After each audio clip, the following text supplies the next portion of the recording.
Monsieur Thioncon en avait parlé sur voilà, comment est-ce qu'on arrive à trouver du financement par rapport à la Banque de France, Monsieur Lefebvre aussi, sur toute la stratégie à mettre en place. Comment est-ce qu'on peut monter quelque chose comme ça est-ce qu'il n'y a pas un risque de plantage assez important? Comment est-ce qu'on arrive à trouver oui, une bonne idée? Comment est-ce qu'on développe son idée? Par exemple, sur la question des financements, moi, l'angle que je trouve intéressant au-delà de la discussion PDS, de comment préparer son business plan, comment aller vendre ça au VC, etc. Pas de ça. Oui, pas de ça, exactement. Moi, en général, d'abord, je considère que pas de ça. Sans rentrer dans un grand débat, il faut savoir que la plupart des chercheurs, en particulier aux États-Unis, considèrent que dans le gros des économies, en fait, le manque d'argent n'est pas le problème, que l'argent est une des rares ressources qui est gratuite. D'ailleurs, elle s'est reflétée par les taux.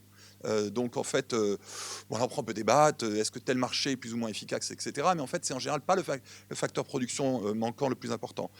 Bon, moi je dirais qu'au-delà de ce débat-là, je penserais le plus intéressant à mentionner de nos jours, c'est de voir comment l'économie, en particulier l'économie de la start-up, a évolué, parce que de nos jours, n'importe qui a une possibilité dans beaucoup de marchés de dire voilà mon produit, client es-tu là, si tu es là, manifeste ton intérêt.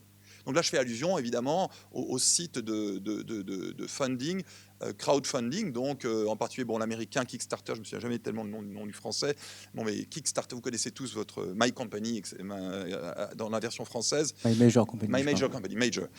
Mais c'est vraiment des phénomènes fascinants, pas seulement, et c'est là où je voulais rebondir de manière intéressante, pas seulement parce que ça résoudrait le problème de l'argent. Oui, ça résout, mais c'est presque accessoire. Dans ces nouveaux mécanismes de financement de l'économie, en particulier l'économie entrepreneuriale, on a le beurre et l'argent du beurre. C'est qu'on a le fait que le client vous donne ses 10 euros, ses 100 euros selon les mécanismes. 10 euros, c'est j'aime l'artiste, je donne 10 euros. 100 euros, c'est quelqu'un me dit je vais me faire un quadcopter qui balance des cacahuètes depuis le toit de ma maison. Il y a beaucoup de quadcopters dans Kickstarter. Et donc non seulement le client vous dit je vais donc donner 100 euros, qui est en fait un préachat. Donc vous récupérez le cash, donc c'est un financement, mais surtout vous avez une validation marketing, ce qui pour le prof entrepreneuriat est vraiment le fondement de ce que devrait être l'entrepreneuriat. Ça existe depuis des années, ça. Enfin, si vous étiez client des 3 Suisses en 70, les mecs, ils avaient des Cray-One, qui étaient les ordinateurs les plus gros. Il n'y avait que la Défense qui avait des ordinateurs comme ça. Sur la nature de la signature, ils pouvaient déterminer, et le prénom de la fille, ils savaient exactement où elle était, quel âge elle avait et à peu près combien d'argent.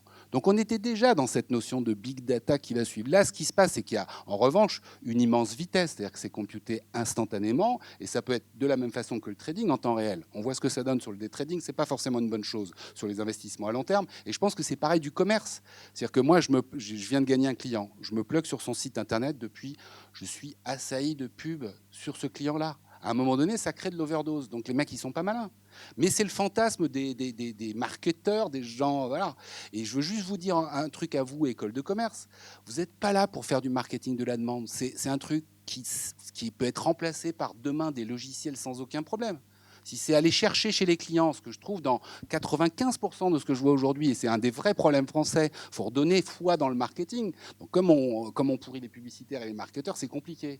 Mais dans le fond, il y a un fourvoiement total sur le sens du marketing. Le marketing n'est pas là pour essayer de savoir ce que les gens ont envie.